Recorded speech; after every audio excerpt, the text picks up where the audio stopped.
Ayun na guys, luto na yung pinakbit natin na. Ano naman tayo ngayon, nung pang sopas natin, ang idol. Ito na, ginigisa na natin yung mga sahog niya.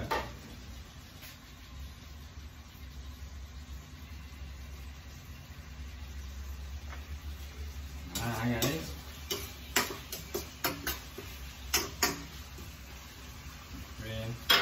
Pre, lagyan na natin ang ating pampalasa mga idol. At muli po, hindi ko na maging pakikita kung anong klase siya guys. Yan. Ito na yung ating gatas guys. Oh. Yung ating gatas na ilalagay guys. Madali na to guys kasi nandito na yung request ito. Galing yung trabaho. Yan. Ang mabilisan na naman luto to guys. Apurahan na naman to.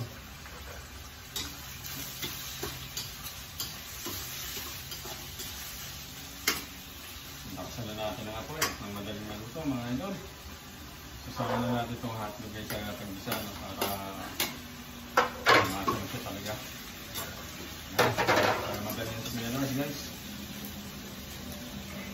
Pata natin para mas madaling saan natin lalagay guys yung gulay. Pag nga pala tayo rito guys na pamintang durog.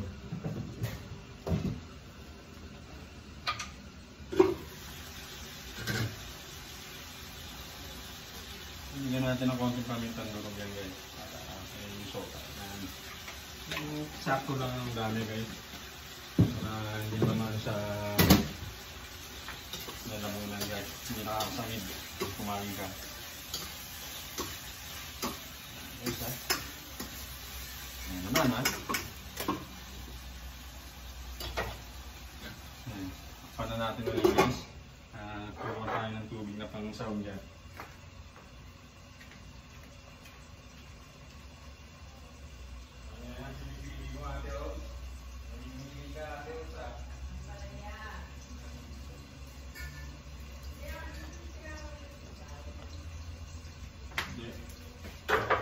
Sitaw na yun eh.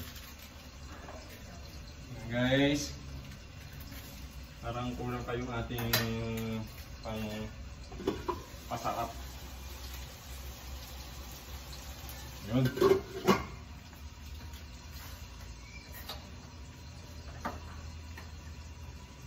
Nag-ready na ng bawang si Ate Oats guys nung pinakbit.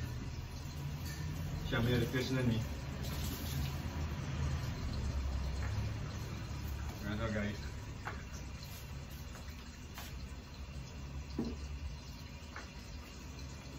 Ikaw lamang. Napapakain sana si Kuya Dan guys.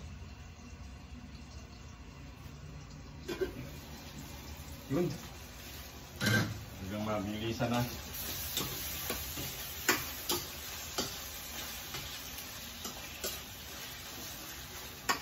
Yummy, yummy.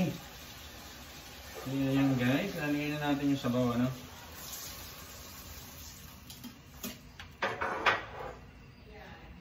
Saka yung ating gulay para pagkulo niya guys, pwede na natin ilagay yung ating noodles.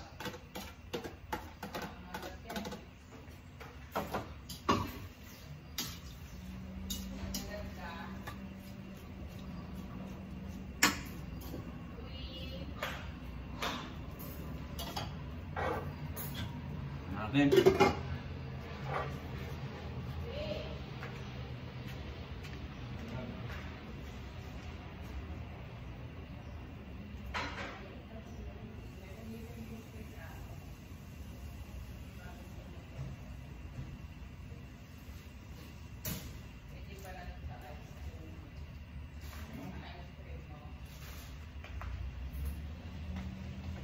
Kahit tayo ng tubig mga idol.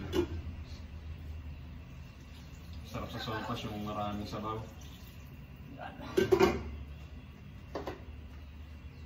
Antay lang mo tayo hanggang sa maluto mga idol ha. Ayan guys yung ating sopas ngayong maga no.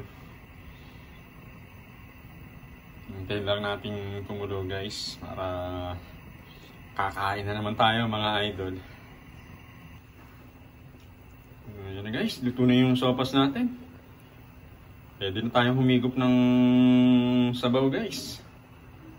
Tara guys, kain po tayo mga idol. Na may maibigan yung itong ating sopas ni Kuya Lars, ano?